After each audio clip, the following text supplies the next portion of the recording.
रात की सर्द हवाओं में एक अजीब सी सरगोशी गूंज रही थी, मानो कोई अनदेखा साया गांव की गलियों में चुपके से पुकार रहा हो। नूर के कच्चे घर की खिड़की से ठंडी हवा का झोंका आया और अचानक बर्तनों की बाल्टी का पानी गुनगुना हो गया। नूर ने डरते हुए पीछे देखा। वहां कोई नहीं था, सिर्फ हवा में चमेली की खुशबू और एक हल्की सी छावू।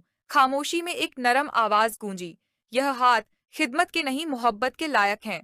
नूर का दिल जोरों से धड़का। यह कौन था? क्या वह साया जो हर रात उसके दर्द को चुपके से चुरा लेता था अब सामने आएगा? माँ ने जन्म तो दिया पर कभी अपनाया नहीं। हर रात उसका मन यही पूछता था, क्यों प्यार चाहा तो ताने मिले, सहारा मांगा तो धक्के मिले।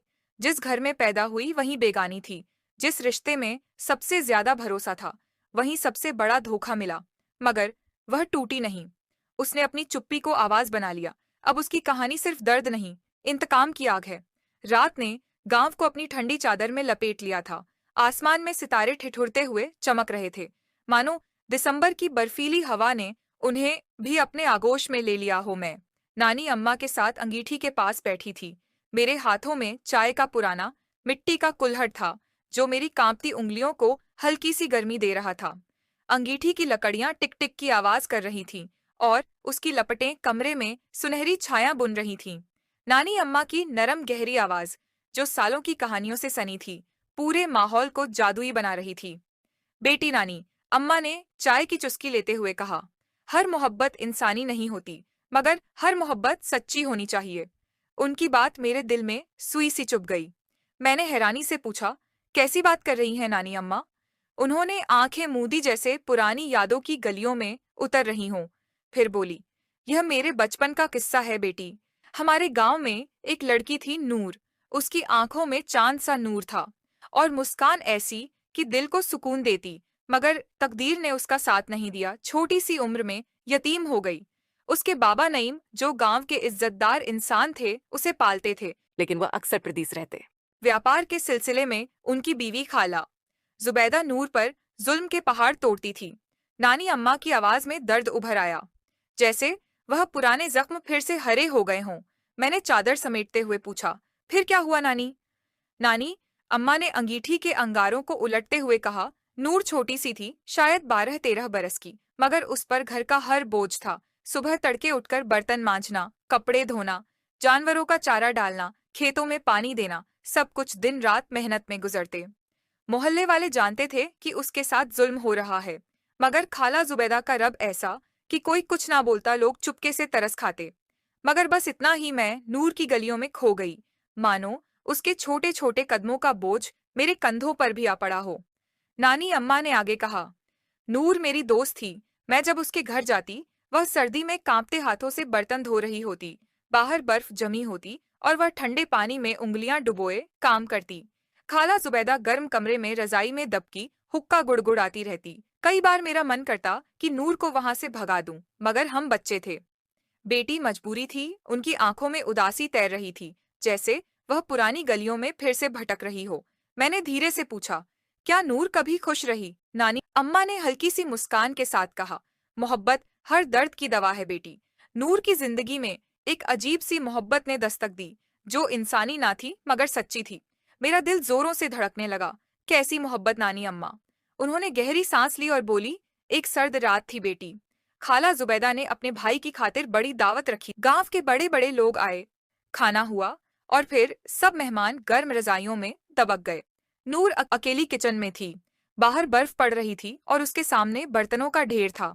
पानी इतना ठंडा कि उंगलियां सुन्न पड़ जाएं। वो चुपचाप काम करती रही, जैसे हर रात करती थी। तभी उसकी बाल्टी का पानी गर्म होने लगा। नूर ने हैरानी से देखा, कोई आग नहीं, कोई चूल्हा नहीं, पानी अपने आप गुनगुना हो गया। मैं सहम सी गई।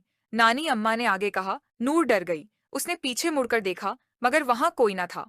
तभी उसके कंधे पर हल्की सी छुअन हुई, जैसे किसी ने प्यार से थपथपाया हो। वह घबराई, मगर वहां सिर्फ हवा थी। फिर एक नरम सी सरगोशी गूंजी, यह हाथ खिदमत के नहीं, मोहब्बत के लायक हैं। मेरा दिल थक कर रहा था। नानी अम्मा की आवाज में जादू था, जैसे वह मुझे नूर की उस रात में ले गई हो। नूर ने अपने हाथ देखे, उनमें हल्की सी गर्मी थी, जैसे किसी ने प्यार से सहलाया हो। हवा में एक अजीब सी खुशबू फैल गई, जैसे चमेली और गुलाब का मेल। वो खामोश हो गई। अंगीठी की टिक टिक तेज हो रही थी। मैंने बेचैनी से पूछा, नानी फिर क्या हुआ? उन्होंने चमकती आंखों से कहा, बेटी यह तो बस शुरुआत थी। नूर की तकदीर उस दुनिया से जुड़ रही थी जहां मोहब्बत की हिफाजत होती है। अंगीठी की लपटें कमरे में नाच रही थीं और नानी अम्मा की आवाज मेरे दिल में गहरे उतर रही। उनकी चमकती आंखों में उदासी और मुस्कान एक साथ थी, जैसे वह नूर की कहानी को फिर से जी रही हो। बेटी, उन्होंने कहानी आगे बढ़ाई। जिस रात नूर के हाथों पर उस अनदेखे ने प्यार से छुआ, वो रात उसकी जिंदगी का मोड़ बनी। नूर में एक अजीब सा हौसला जागा, जैसे किसी ने उसके दिल में चिराग जलाया हो। मैं बेचैन होकर पूछ बैठी, नानी क्या नूर ने उस साये को देखा? नानी अम्मा ने गहरी सांस ली। पहले नहीं बेटी, मगर उसे एहसास होने लगा कि वह अकेली नहीं है। कोई हर पल उसके साथ था। जब वह ठंडे पानी में बर्तन धोती, पानी गुनगुना हो जाता। जब वह भारी बोझ उठाती, वह अपने आप हल्का हो जाता। उसके आंसू चुपके से पछे जाते, जैसे कोई अदृश्य हाथ उसका दर्द चुरा लेता हो। खाला जुबैदा का जुल्म बरकरार था। बर्तनों का ढेर, कपड़ों का अंबार और घर का हर काम नूर के नाजुक कंधों पर हर दिन नया बोझ लादा जाता। मगर अब उसमें एक खामोश हिम्मत थी। नानी अम्मा ने अंगीठी की आग को छेड़ते हुए कहा, एक दिन नूर दौड़कर मेरे पास आई। उसके चेहरे पर डर और खुशी का मेल था। उसने कांपती आवाज में बताया कि रात को बर्तन धोते वक्त उसने फिर वही सरगोशी सुनी। यह हाथ मोहब्बत के लायक है। और इस बार उसने हवा में एक हल्का सा साया देखा, जैसे कोई धुंध में लिपटा हो। नानी अम्मा की आंखें भीग गईं। मैंने नूर को गले लगाया और समझाया कि कुछ मोहब्बतें बेजिस्म होती हैं। बेटी, वह बस एहसास बनकर आती है। मगर नूर का दिल बेचैन था। वह समझ नहीं पा रही थी कि यह साया उसका दोस्त है या कोई और। अगली रात नूर फिर किचन में थी। ठंडी हवाएं खिड़कियों से टकरा रही थीं। उसने फिर वही खुशबू महसूस की और बाल्टी का पानी गर्म हो गया। इस बार उसने हिम्मत जुटाई और धीरे से पुकारा, कौन हो तुम? जवाब में एक साया उभरा, लंबा, मजबूत, मगर चेहरा धुंध में छुपा। वह कुछ कहने को झुका, मगर तभी तेज हवा का झोंका आया और साया गायब हो गया। नूर ने उस रात कुरान खोला। उसकी छोटी सी हथेलियों में किताब कांप रही थी। वो रोते रोते दुआ मांगने लगी, या अल्लाह, अगर यह तेरा फरिश्ता है तो मेरे लिए खैर का जरिया बना, अगर शर है तो मुझे बचा ले। उसी रात ख्वाब में एक नूरानी साया आया। उसकी आवाज में सुकून सुकून था। नूर, उसने कहा, मैं तेरा मुहाफिज हूँ। मैं बस तुझे खुश देखना चाहता हूँ। सुबह नूर का दिल सुकून से भरा था। उसकी आंखों में एक नई चमक थी, जैसे उसे कोई ताकत मिल गई हो। मगर खाला जुबैदा को नूर की यह बेखौफ मुस्कान खटकने लगी। उसने मोहल्ले की औरतों से मशवरा किया। किसी ने कहा शायद साया है। किसी ने चुपके से फुसफुसाया, नूर पर कोई जादू है खाला। जुबैदा ने फौरन एक सख्त आमिल को बुलवाया, जो जन्नात को काबू करने के लिए मशहूर था। मैं डर से कांप उठी। नानी फिर क्या हुआ नानी? अम्मा ने सरगोशी में कहा। बेटी, यहीं से नूर की कहानी ने नया रुख लिया। वो साया, उसका मुहाफिज, अब खामोश ना रहने वाला था। रात को खाला जुबैदा ने नूर को एक छोटे से कमरे में कैद कर दिया।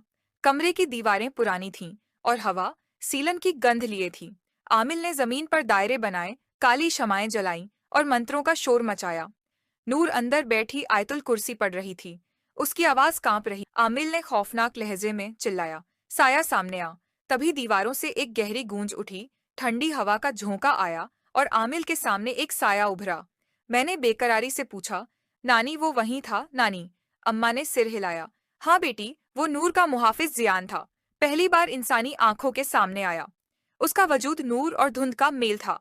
उसकी आंखों में गहरी नरमी थी, जैसे सारी कायनात का प्यार उनमें समाया हो। आमिल ने हुक्म दिया, नूर को छोड़ दो वरना जला दूंगा। जान की आवाज गूंजी। मैं नूर को तकलीफ नहीं होने दूंगा, चाहे मेरी जान चली जाए। आमिल ने अपना अमल तेज किया। काला धुआं फिजा में घुलने लगा। जियान की शक्ल धुंधलाने लगी, मगर वह डटा रहा। तभी उसने जोर से कलमा पढ़ा, ला इलाहा इल्लल्लाह मुहम्मदुर रसूलुल्लाह। एक चमकती रोशनी फूटी, इतनी तेज कि आमिल पीछे हट गया। शमाएं बुझ गईं, तावीज राख हो गए। जियान ने पुकारा, नूर डर मत, मैं तुझे बचाने आया हूँ। कमरे का दरवाजा अपने आप खुल गया। नूर दौड़कर जियान के पास पहुंची। दोनों ने एक लम्हे के लिए एक दूसरे को देखा, जैसे सारी दुनिया रुक गई हो। फिर धुंध छा गई और वह दोनों गायब हो गए। उस रात गांव में सिर्फ तेज हवाओं की साएं साएं और क्षमाओं की छटछट गूंजी। नानी अम्मा खामोश हो गईं। मेरा दिल सवालों से भरा था। नानी फिर क्या हुआ? नानी अम्मा ने गहरी सांस ली। बेटी, यह तो बस इब्तदा थी। जान नूर को ले गया, मगर गांव हिल गया। किसी ने कहा नूर पर जन्नत का साया है। किसी ने कहा वह मर गई खाला। जुबैदा ने शोर मचाया कि नूर भाग गई, मगर हकीकत यह थी कि नूर एक ऐसी मोहब्बत में बंध चुकी थी जो इंसानों की समझ से परे थी। नूर ने जब होश संभाला तो वह एक अजीब दुनिया में थी। चारों तरफ रोशनी थी, ना सूरज ना चांद, बस सुकून भरी फिजा। जियान ने उसे एक बाग में बिठाया। वहां महकते दरख्त थे, नरम हवाएं थीं और गहरी खामोशी। जियान अब इंसानी शक्ल में था, सुरमई आंखें, नरम चेहरा और आवाज में गहरा सुकून। उसने कहा, नूर, यह मेरी दुनिया है। तू चाहे तो अपनी दुनिया लौट सकती है या मेरे साथ रह सकती है। नूर की आंखों से आंसू छलके, मगर यह दुख के नहीं, मोहब्बत और सुकून के थे। उसने कहा, मैं तुम्हारे साथ रहूंगी जियान, मगर अल्लाह की रजा के साथ। जियान ने हाथ उठाए। हम अल्लाह को गवाह बनाकर निकाह करेंगे उसी बाग में, बिना काजी बिना गवाह, सिर्फ अल्लाह की हाजिरी में। नूर और जियान ने मोहब्बत और वफादारी का वादा किया। हवाएं जैसे उनके लिए दुआएं गा रही थीं। फूलों की खुशबू ने उन्हें गले लगाया। नूर को लगा जैसे सारी कायनात ने उसे आशीर्वाद दिया हो। उसकी तमाम तकलीफें एक लम्हे में मिट गईं। नानी अम्मा ने मुस्कुराकर कहा, मगर बेटी, मोहब्बत आसान नहीं होती। नूर की रूह अब भी गांव की मिट्टी, बाबा नईम की याद और मस्जिद की अजान से जुड़ी थी। उनकी मोहब्बत को अभी आजमाइशें झेलनी थी। नूर को गांव की याद सताती थी। वो बाग में बैठकर चुपके से मस्जिद की अजान की आवाज को याद करती। जियान उसकी तड़प देखता मगर चुप रहता। एक दिन उसने कहा, नूर, मैं तुझे एक बार गांव ले चलूंगा, मगर यह सफर आसान नहीं। नूर ने दुआ मांगी और जियान के साथ लौट आई। 14वीं की रात थी। चांद अपनी पूरी शान में चमक रहा था। गांव की गलियां सर्द हवा से भरी थीं। नूर ने अपने कच्चे घर को देखा। उसकी आंखें भीग गईं। खाला जुबैदा अब अकेली थी। उसकी दुनिया उजड़ चुकी थी। बाबा नईम ने उससे रिश्ता तोड़ लिया था, मगर उसकी नफरत बाकी थी। नूर ने दूर से उसे देखा। वो लालटेन के पास बड़बड़ा रही थी, जैसे अपने गुनाहों से जूझ रही हो। नूर के दिल में नफरत नहीं, बस मायूसी थी। जियान ने उसका हाथ थामा। चल नूर, तेरा मकाम अब यही नहीं। नूर ने गांव की खुशबू समेटी और जियान के साथ उस दुनिया लौट गई जहां दुख का साया ना था। उसने ना खाला जुबैदा को कोसा, ना गांव वालों से शिकवा किया, बस जियान के लिए शुक्रगुजारी, जो उसका मुहाफिज और मोहब्बत था। नानी अम्मा ने कहा, नूर और जियान की जिंदगी सुकून से भरी थी। वो बाग जहां उनका निकाह हुआ, उनका मकान बना। मगर नूर को एक ख्वाहिश थी। उसने जियान से कहा, हमारी मोहब्बत की कोई निशानी हो। जियान ने 14वीं रात एक बाग बनाया जहां फूल नूर की दुआ से खिलते थे। बाग के बीच एक दरख्त उगाया जो कभी नहीं सूखता। लोग कहते हैं वहां सच्ची दुआ कबूल होती है। मैंने पूछा, नानी, वह दरख्त अब भी है? नानी अम्मा ने सिर हिलाया। हाँ बेटी, उसकी खुशबू आज भी सच्चे दिलों तक पहुंचती है। 14वीं रात को लोग दो सायों को बाग में झूमते देखते हैं। नूर और जियान। नानी अम्मा की आवाज में जादू था, जैसे मैं खुद नूर और जियान के बाग में चल रही थी। बेटी, वो बोली, मोहब्बत कभी फना नहीं होती। नूर और जियान आज भी अपनी दुनिया में खुश हैं, जहां ना दुख है ना जुदाई, बस अल्लाह की रजा और मोहब्बत की रोशनी है। अंगीठी की राख से हल्की खुशबू उठ रही थी। मैंने पूछा, नानी, क्या वह हमेशा खुश रहे? नानी अम्मा ने गहरी नजरों से कहा, मोहब्बत कुर्बानी का नाम है नूर, और जियान को भी आजमाइश झेलनी पड़ी। जियान की दुनिया ने उनकी मोहब्बत को कबूल ना किया। कबीले के बड़ों ने गुस्से में कहा, जियान, तूने हमारा कानून तोड़ा। इंसान और जिन का रिश्ता नाकाबिल है। नूर को छोड़ दो, वरना दुनिया छोड़नी पड़ेगी। जियान ने नूर का हाथ थामा और बोला, मैंने अल्लाह के नाम पर नूर को अपनी अमान दी। मैं अपनी दुनिया छोड़ सकता हूँ, मगर नूर को नहीं। उसकी बात ने सबको हिला दिया। उस रात बादल छाए, हवा में हलचल मची। नूर और जियान बाग में दुआ मांग रहे थे। अचानक फिजा में नूरानी चमक उभरी, जैसे आसमान से रहमत बरसी। एक आवाज गूंजी, अल्लाह के नाम की मोहब्बत को कोई फना नहीं कर सकता। कबीले के बुजुर्ग खामोश हो गए। नूर और जियान ने अपने बाग में नई जिंदगी शुरू की, जहां मोहब्बत कानून थी। दुआएं खुशबू बनकर बिखरती थीं। नानी अम्मा ने मेरे सर पर हाथ फेरा। बेटी, सच्ची मोहब्बत रूह देखती है। कोई तूफान, कोई दस्तूर उसे जुदा नहीं कर सकता। अगर तू भी कोई दुआ मांगे तो नूर की तरह खुलूस से मांग। ऐसी दुआ कभी रद्द नहीं होती। अंगीठी की लौ मध्यम थी, मगर मेरे दिल में मोहब्बत की रोशनी चमक रही थी। नूर और जियान की मोहब्बत ने नई तारीख लिखी, मगर आजमाइशें बाकी थीं। एक दिन नूर बीमार पड़ी। उसका चेहरा मुरझाने लगा, जैसे उसकी रूह मिट्टी की तरफ बुलाई जा रही हो। मैंने बेचैनी से पूछा, नानी, जियान ने कुछ ना किया? जियान ने हर दुआ हर दवा आजमाई। नानी, अम्मा ने कहा, मगर नूर का जिस्म इंसानी दुनिया की सख्तियों में पला था। नूर ने जियान का हाथ थामा। मोहब्बत कैद नहीं होती। अगर मेरी रूह आजाद हो, मैं तुझे कभी न छोड़ूंगी। जियान ने उसका हाथ चूमा। वादा किया कि उसकी मोहब्बत हमेशा जिंदा रहेगी। नूर की बीमारी बढ़ती गई। एक 14वीं रात बाग की हवाएं खुशबू से भरी थी। नूर ने जियान के सीने पर सर रखा, मुस्कुराई और आखिरी सांस ली। उसने कहा, मेरा बाग संभालना, सच्ची मोहब्बत की दुआएं कबूल करना। नूर की रूह रुखसत हुई, मगर उसकी खुशबू बाग की हर कली में समा गई। जियान ने बाग के बीच उसकी कब्र बनाई, चारों तरफ फूलों का हाला, सिरहाने वो दरख्त जो उनकी मोहब्बत की निशानी था। हर 14वीं रात जियान कुरान पढ़ता, नूर की दुआ को जिंदा रखता। नानी अम्मा ने मेरे हाथ पर हाथ रखा। बेटी, वह बाग आज भी है। उसकी खुशबू सच्ची दुआओं तक पहुंचती है। 14वीं रात दो साए चांदनी में झूमते दिखते हैं, नूर और जान। मैंने पूछा, वो वाकई साथ है? नानी अम्मा ने मुस्कुराकर कहा, सच्ची मोहब्बत अल्लाह के वादे से अमर होती है। उनकी दुआ खुशबू मोहब्बत हर सच्चे दिल को छूती है। अंगीठी की टिकटिक गूंज रही थी। मेरे दिल में सुकून उतरा, जैसे नूर और जियान की चांदनी मेरे साथ।